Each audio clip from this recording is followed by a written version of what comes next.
Hello everyone, this is Richard from Modern Healthspan. Today we have a special episode where we have compiled the longevity protocols from some of our earlier guests. We would like to extend our thanks to our guests who have come on our channel and shared their health and longevity protocols.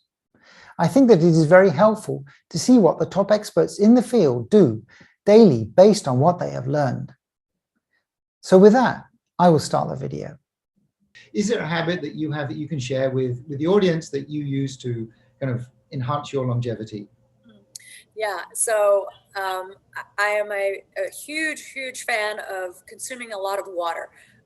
So for me, water is an important component, and I don't think all of us really take in enough of that. But when we think about everything from the ability to nourish the skin down to the organ consumption, I think for me, that's personally one of the things that I try to focus on as much as possible. Right, excellent, thank you.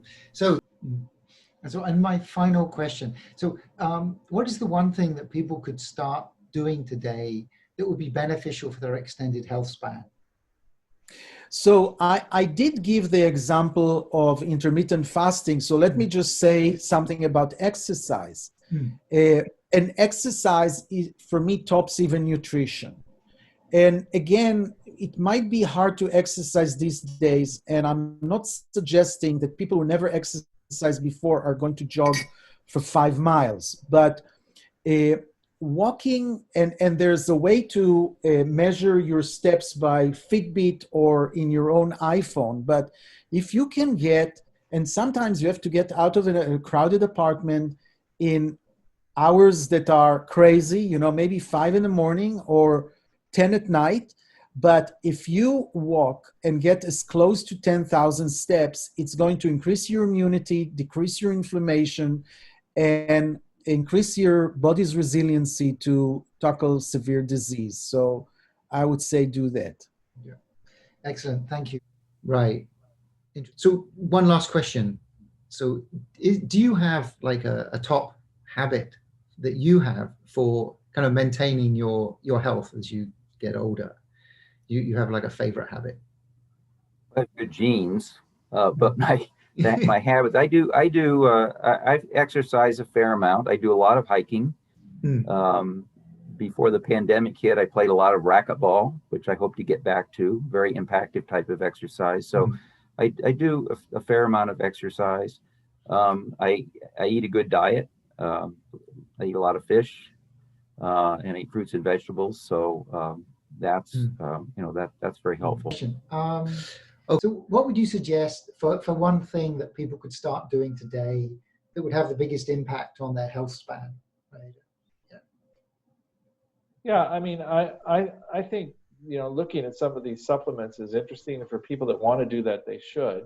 For people that, so that's one thing I'd recommend. I think the other thing, though, is that to really, you know, start to evaluate where you are. You know, maybe this lockdown is an interesting time to do that because people, their lives got disrupted, and you can think about, you know, what's going on with your lifestyle right now. You know, and so you know, I think that, again, I can tell people to be vegan marathon runners, but they're not going to do it. So the question is, how do you make sustainable changes in your lifestyle? And by that I mean exercise, diet, stress management or mindfulness, and sleep. And how do you make those changes that you can adapt and do on a long-term basis? Because I think that for all of those things, we're pretty confident they're going to be beneficial for your health in the long term. And in the short term too, by the way. You know, if you, you know, I've gotten back into, as I said, into pretty heavy exercise, and I feel better. I have more energy. I sleep better. You know, it's not just what's going to happen to me 20 years from now. I'm seeing the benefits of that now. But it's all about sustainability. What happens is people say, I'm going to start exercising, and then they do something for a couple of weeks. They get tired of it. They join the gym. They don't go. And then they get more stressed because they have less money. You know, it's about sustainability, and particularly with exercise, that's important because I think a lot of people find that there's kind of an activation barrier there. The first month or two when you start an exercise program, it's pretty difficult and frustrating. And then eventually you get over some barrier where you're exercising much more comfortably. And it actually, for me, I get my exercise and mindfulness at the same time. I go for long runs, and it clears my head. Especially, I tell people I go up that first hill, and at the bottom of the hill, I'm worried about all the things that are going on in my life. About 2/3 of the way up the hill, I'm worried about not dying. And then when I get over the hill, my mind's clear. So I think that that's how I achieve mindfulness too. But it all comes down to finding things you enjoy doing that you can maintain in your lifestyle, because doing something for 2 weeks isn't going to affect it. Kind of answered this, I think, but if there was one thing that you could advise people to do to extend their health span, like now, what would that be? Although you listed a number of things, but what would be the top one? Eat well, sleep well, and exercise. That's absolutely. And by eat well, I mean really reduce dramatically the amount of calories that we consume. No, that's true. That's absolutely true. There's absolutely stunning scientific evidence that correlates, low caloric intake with extended longevity. Not just in animal models. I mean, that's been known for decades now. But now it seems to be true also for human beings. So that's absolutely a reality. Yeah. So thank you. So one final question. So if you were to choose like one behavior that people should do to slow down their epigenetic clock, I think the maintaining your mental well-being. And of course, this is not one advice to all, right? But what keeps you mentally happy is different than others. Some people need stress to be happy, and others, don't need stress. And figuring out this aspect of your life, I think, is the most important. And within it is what we learn, what we understand from animals and humans is the sense of control. What extends our lives is feeling that we have control of our life, and that what we're doing is under control. And because the lack of control is extremely pathological. And so whatever we do, because we know the things that are good for us and we know the things that are not good for us. We know that smoking is not good for us. But even if we know all these things, they're not going to work unless we spend more effort into having a sense of control and a sense of goal in life.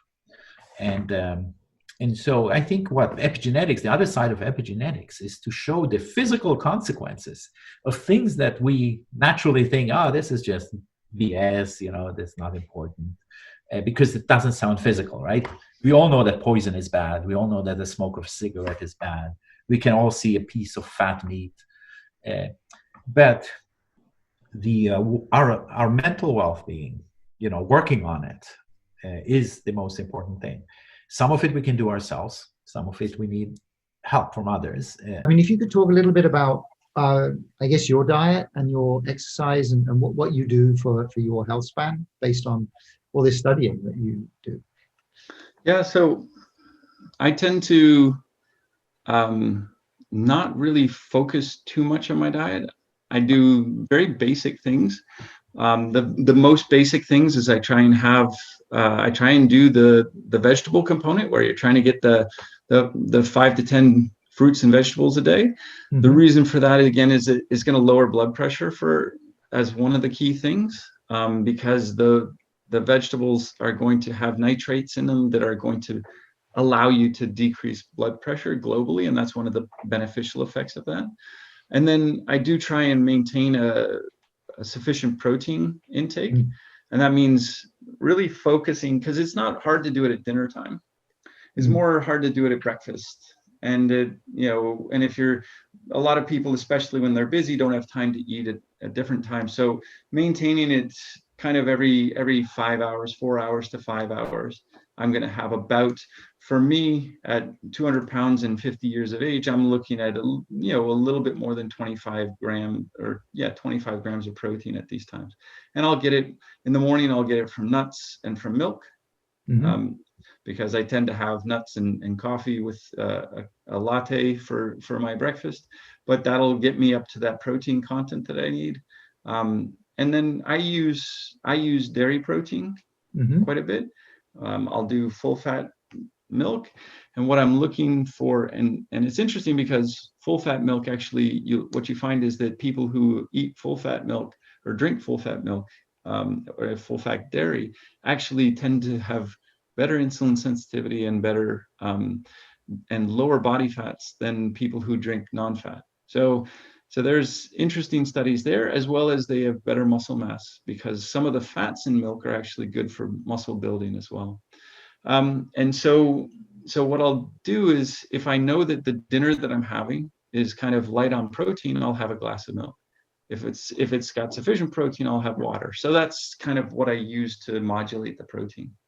And then, like I said before, I run 3 days a week and I lift 3 days a week. And so again, what I'm trying to do with my lifting is I'm trying to move a weight that's very challenging.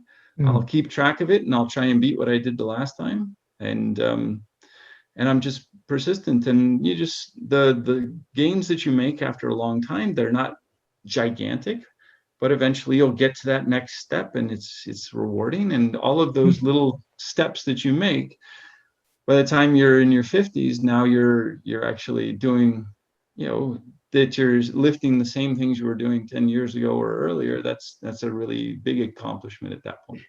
And then you just try and hold on to that as long as you can. Right. So from all your studies, so for anyone who wants to help themselves or their parents or their grandparents to kind of live this more vibrant and healthy and happier life, would you have like a few kind of suggestions for them? We want to, basically, the major tip is to recognize we don't know. The fact that your mother or you yourself couldn't do something yesterday doesn't mean you won't be able to do it today. The fact that you were in pain doesn't mean it necessarily would get worse. It may, get better, and you have to be there to notice when it gets better. So the bottom line is, however it's best for you to teach yourself, recognize the uncertainty that exists, that's inherent in everything, and then exploit it to take good advantage of it. And as a way to increase our mindfulness, that when we're actively noticing new things, the neurons are firing, we're engaged, it's uplifting, it's exciting, all sorts of possibilities present themselves. And so once we see we don't know, we naturally do this. So my advice always comes back to the same thing, which is an awareness that, now let me tell you one other thing though, Richard, which is that many people, everybody knows that they don't know. The problem is they think they should know, because there's some people who are acting like they do know. And the fact of the matter is nobody knows. So when you make a universal attribution for not knowing is fine. It's not scary. And then that motivates us to do all sorts of things.